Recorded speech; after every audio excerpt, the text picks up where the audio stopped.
உடல்நலம் பாதிக்கப்பட்டு மருத்துவமனை இருந்தாலும் மக்கள் பணியாற்றணும். நான் நல்லா இருக்கேன்.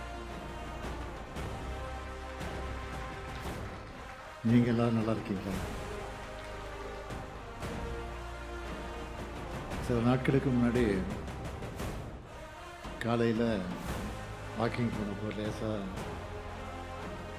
தலை சுத்தல் இருந்துச்சு. மருத்துவமனைக்கு போனப்போ மருத்துவர்கள் சில பரிசோதனைகளை செய்ய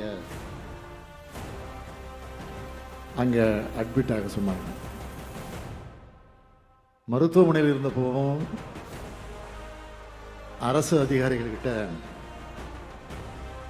தொடர்ந்து ஆலோசனை நடத்திக்கிட்டு தான் இருந்தேன். சில அவசர கோப்புகளை கவனித்ததோடு உங்களோட ஸ்டாலின் முகாம் எப்படி நடக்குதுன்னு மாவட்ட ஆட்சியர்கள் பொதுமக்கள்னு காணொலி வாயிலாக விசாரித்தேன்.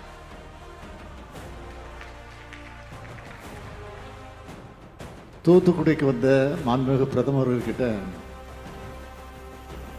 தமிழ்நாட்டு மக்களின் சார்பில் அளிக்க வேண்டிய கோரிக்கைகள் அடங்கின மனுவையும் ரெடி பண்ணி அனுப்பி வச்சேன். ஏன்னா உடல்நலம் பாதிக்கப்பட்டு மருத்துவமனை இருந்தாலும் மக்கள் பணியாற்றணும். இதுதான் என்னுடைய விருப்பம். தமிழ்நாடு முழுவதும் 10,000 சிறப்பு முகாம்கள். உங்களுடன் ஸ்டாலின் திட்டத்தில் உங்கள் வீடு தேடி வரும் அரசு.